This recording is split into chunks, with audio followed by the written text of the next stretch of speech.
mentioned 5 ayat in Surah Al-Baqarah about fasting and the month of Ramadan. Among these 5 ayat, the ayat number 4 is about dua.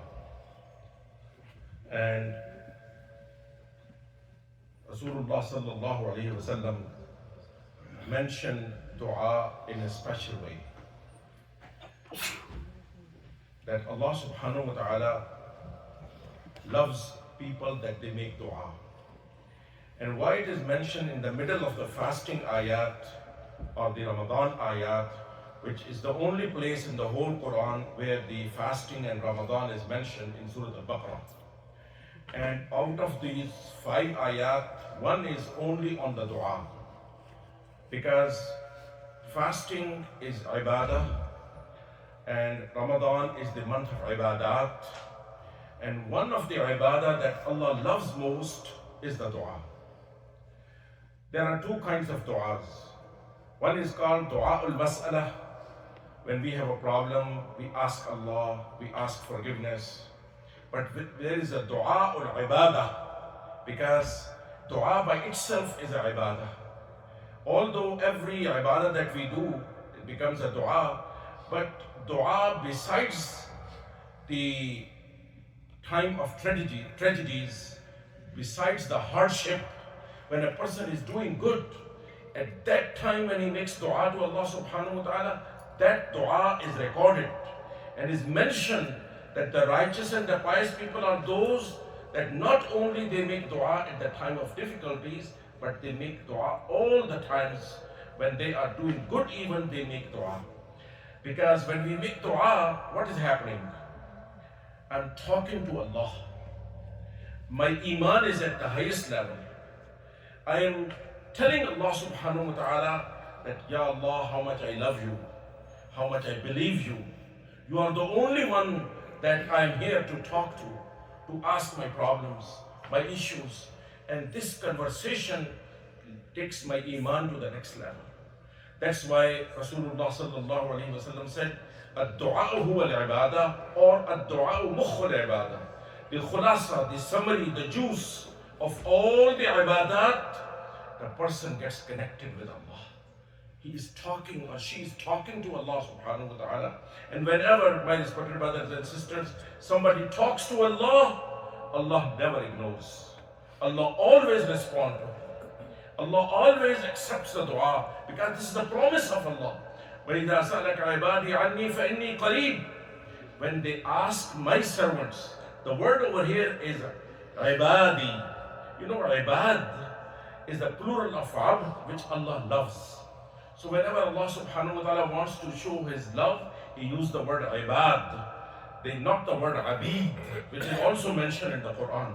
But وَإِذَا سَأَلَكَ عِبَادِي يَا عِبَادِي وَعِبَادُ الرَّحْمَنِ. So this is the word that Allah subhanahu wa ta'ala uses for His servants when He liked them, when He loved them. And this is what Allah subhanahu wa ta'ala mentioned in this ayah. Then He says, أُجِيبُ دَعْوَةَ الدَّاعِ إِذَا دَعَانِ. Whenever a person makes dua, I always accept it. And in another ayah, Allah subhanahu wa ta'ala makes an order. وَقَالَ رَبُّكُمُ ادْعُونِي أَسْتَجِبْ لَكُمْ. Make dua, I will accept it. So the dua is made and Allah subhanahu wa ta'ala accept. My respected brothers, this is what is the dua. Rasulullah sallallahu alayhi wa sallam said, is silahul mu'min, is the weapon of a believer. A believer is always equipped and armed and feels safe and protected because he or she is connected with Allah subhanahu wa ta'ala with the dua. And that's why Allah subhanahu wa ta'ala mentions it in the middle of the fasting and the Ramadan ayat. My respected brothers, don't pass any single day of the fasting when I am not making a dua. And the dua in which my eyes wet, my heart moves, definitely is an acceptable dua. Sahaba Ridwanullahi ta'ala alayhim ajmain used to say, we know which one of our dua is accepted and which one is not.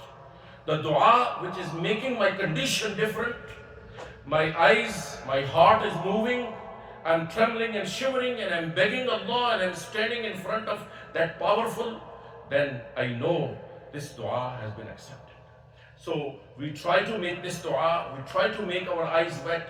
If the eyes will not get wet in Ramadan, when is going to get wet?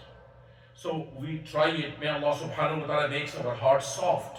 Ulama says that when a person makes dua from the depth of the heart, he is considered from the Salihin. This is the characteristic of the pious and the righteous people. And this person, how he can get to that level, they say that when we try to get the company of the Sulaha by reading the Quran and by making my stomach clear from the haram, any kind of haram, and making dua at the time of the suhoor, especially the istighfar at the time of the suhoor is appreciated, as mentioned in the Quran many places, as a sign of those people that they are going to the Jannah. Wal mustaghfirina bil ashar. People, righteous people make tahajjud, make qiyam, and when the suhoor time comes, they are not proud, but they say, Ya Allah, forgive us. They are more humble at the time of the suhoor, because this is the time that Allah subhanahu wa ta'ala accepts the dua. So anyway, the dua is the sign of the love of Allah, is the iman with Allah, is the connection with Allah subhanahu wa ta'ala, and the person has hope in Allah, which Allah loves. Allah accepts the dua which is made with this hope that I'm going to get what. Rasulullah sallallahu alayhi wa sallam said that make dua with a full confidence and trust, and Allah subhanahu wa ta'ala will accept it. My respected brothers, may Allah subhanahu wa ta'ala really help us that we develop ourselves to that level that our dua becomes accepted. May Allah subhanahu wa ta'ala أقول قولي هذا أستغفر الله لي ولكم ولسائر